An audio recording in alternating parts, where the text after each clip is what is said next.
So let me talk a little bit about African history, because now we see that the history is changed. I see so many African people also in America who don't even want to affiliate themselves with their brothers in Africa, and they even want to change history, and there is even a larger and larger group who tries to take away the identity of other peoples, because deep inside they are not proud of who they are. God created all races, and God said it is very good.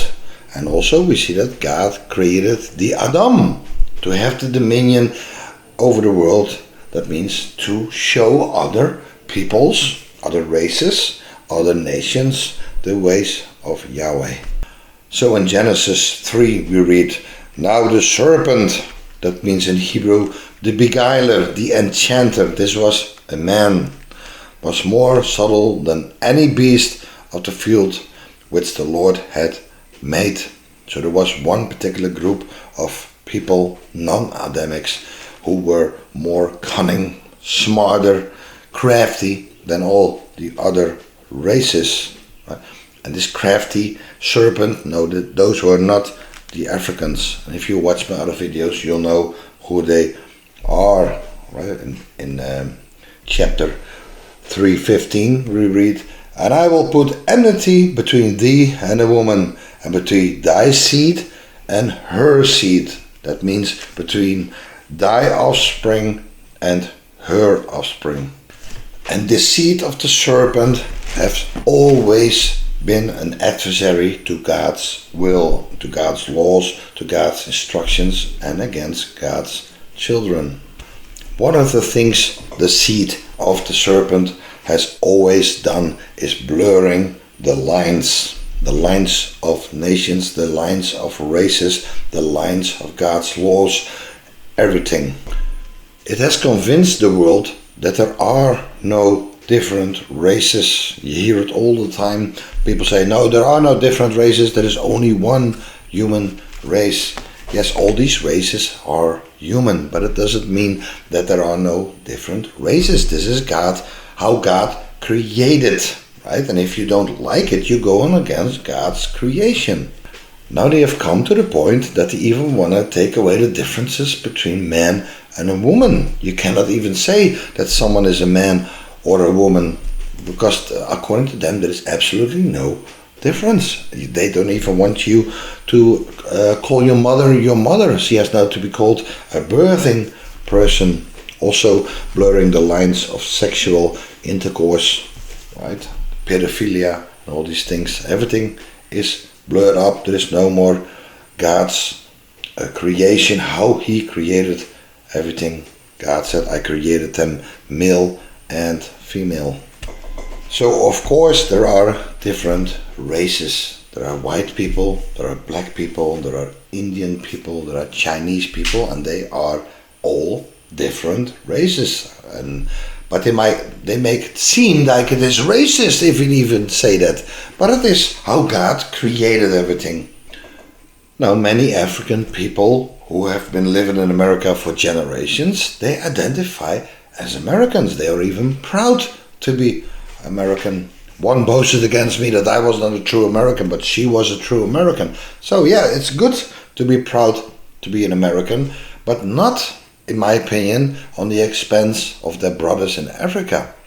There is this comedian, Terrence Williams, and he's a really funny guy, but he was talking about that someone told him that you're an African. He said, I'm not an African. I've never even been in Africa, and made a joke out of it. But yes, of course, when you are born in America, you are an American. That's the law. But he is still someone from African descent. I wonder if he was born in China, if he would be just as zealous to tell everybody that he is a true Chinaman. Now don't get me wrong, these people are born here, they're part of society, and they are proud of it. That's all great, I have no problem with that. And they didn't ask to be born here, and they truly feel like Americans. I'm just a bit wary about a growing group of black people who start to hate white Americans and even don't like their own history. Some black Hebrew Israelites, they even claim that these Africans are not truly their brothers, because there is a difference. They are, here in America, are true Israelites, and the rest are different in some way, while they are exactly the same. The difference is that through the generations they became more like the Western people in compared to their ancestry in Africa. Now, I think it's wonderful to see that African people or Chinese people or whoever comes to America leads a happy life and is part of this rich country.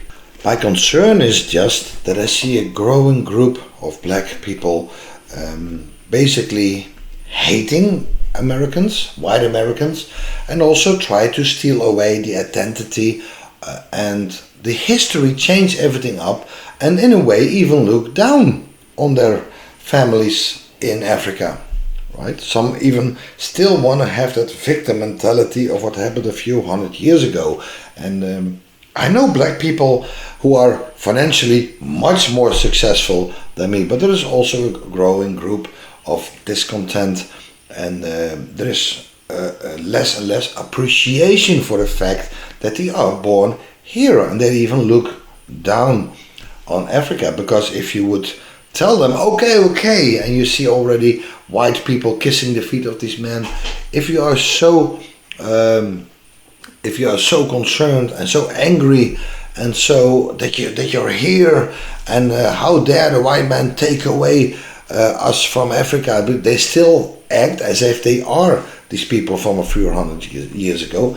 But if you would tell them, okay, well, here, if the government would say, okay, we are really sorry, we should have never done this, here's a plane ticket, it's a single trip to Uganda, and you can live where you came from. And they wouldn't want that, because they know they are far better off here. I'll have to make another video to go more in depth about how the seed of the serpent, who created this Marxist idea, also uses black men for this Marxist agenda. Because all these black groups, these separation groups, the Black Panthers, Black Lives Matters, also the Black Hebrew Israelite, it's all inspired of Marxist ideas, which always go against the white man. Now, if you don't believe in God and you don't believe in the Bible, everything won't make sense, and yes, you will fall for this Marxist agenda. But the Bible is very clear about the role Israel has to play on the world, and the true Israelites have always tried to bring other peoples in God's ways. So let's take a little look about the history of the white man in Africa. The 17th century was a golden age for the Dutch. The Dutch sailed the world oceans, and in the east they created the United East Indian Company. They got spices and all forms of goods from India and Indonesia and Africa, everywhere, and Holland became the richest country of that time. And as you see, along the trading route, they founded Cape Town. Now, it was not so that the Dutch came into Africa and started to live in the buildings and drive out Africans from the cities. There were no cities, nothing. There was nothing there. There were tribes living there, and the Dutch even were good to them in that time. The Dutch even wanted to start agriculture there, so there was a big flow of Dutch people, Dutch farmers called the Boers, who went in there and create big farmlands. Then England came in, and the Boers went more and more inland, and it was a vast land. But after a while they stumbled upon the Zulus. But the Zulus was not a peaceful tribe living there. These were warriors who even kicked out and killed many other black African tribes. And so also they didn't like the white man. But they didn't have established the nation of South Africa. They were just living there in tribes. Now, if you don't believe scripture, you'd think, well, what is the white man doing there? They are stealing away land. But the Bible said very clearly that Israel would establish many nations on the earth. But if you, after hundreds of years, want to kick out the white man, Why not be consistent and kick out the black man out of America? But of course we're not gonna do that, right? It's just that Marxism that came later has destroyed everything that the white man has built up over the centuries in Africa. So over the centuries the white man has built great cities. They made roads, they made railroads, they made prosperity, they had agriculture, beautiful cities, and it was prosperous. And these cities were among the richest cities in the world. Now many don't like the idea of the white farmer coming into South Africa, building up all this prosperity and all that farmland. But without these Boers, South Africa would have been in big trouble already. We see that Africa is a large and very quick growing continent. There is going to be billions of people there, and if they would have still lived in these tribal communities, there would not be enough food. But the Europeans came there to do this, to bring agriculture. But the Europeans had the lead over this. They were God's people who were going to be an inspiration for other peoples, yet they were always hated. And you have to think about the mindset back then. For if you can imagine, if you are a European and you have to deal with people who look like this, yes, you can imagine that these people are not asked to become part of government or any of these things. You have to understand the mindset of the Europeans who tried to build a nation there. For we even still see all over Africa that now in 2022 these people still live like this. So these Europeans who made South Africa prosperous, built a nation, built prosperity and riches, which also benefited other people, but they wanted to stay separated from the Africans for their own reason, because this was normal for thousands of years. Then communist ideas, Marxist ideas that always go against the white man, whether it was the Bolshevik Revolution in Russia or it is in South Africa, these communist Marxists came up, and one of their leaders was Nelson Mandela. And that was the end of the apartheid, the end of the white rulership over South Africa. Now let's take a look how South Africa improved, and if it improved for the better. Yes, Johannesburg, that beautiful grandeur city that has become one of the richest, that used to be one of the richest cities in the world. But let's take a closer look. So this is Johannesburg in the 70s, but after the white rulership was taken down, all the big government positions went to the blacks, and this is now how Johannesburg looks like today. And also many white English people went back to England because they didn't want to live there anymore. But now there is a big campaign going on to bring these people back into South Africa, because there is a shortage of highly educated people. And of course there are still rich white people living there, but communism promises you that everyone will be equal and wealthy. But the truth is that nothing changed for the better, but that now even a lot of white people live in poverty. I watched a documentary on an English channel, and this was an English guy who went to South Africa to look at the white slums. Ironically, this guy dresses like an Englishman, he talks like an Englishman, even speaks with an English posh accent, but he went down to the white slums in Africa. And what he saw there disturbed him greatly. He saw white people living in slums far below the poverty line, and it's not just that these white people became poor and the black became rich. No, now even white and black are poor. Also the floodgates of evil have opened, because these black people, they steal and even murder many farmers called boers. So is it that the white man is evil, or are even Africans killing each other? Let's take a look at Rwanda. Now, the intention of the Europeans was not to kill and enslave. The intention was to build kingdoms and to help people. But in order to do that, there first had to be a nation established. So the Belgians came into Rwanda and tried to make it into a democrat nation, prosperous nation. And there were two tribes living there mainly, and those were the Hutus and the Tutsis. And long ago when Belgium came in, they encountered the two peoples. And you have to think in the mindset of then. There was little known about these people, and they looked like this.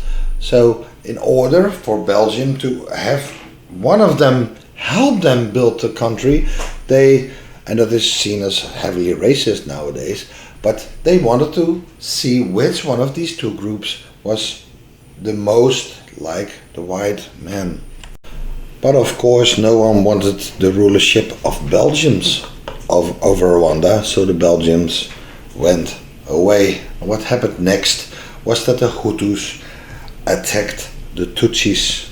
They were brothers, but a little bit different in ethnicity. But the Hutus, they killed many Tutsis with machetes and with machine gun, and it was one of the biggest genocides the world has ever seen. We also know that it was even black men who enslaved other black men and sold them to Arabs and to white men as slaves. So are these Africans really always so peaceful, and is the white man evil?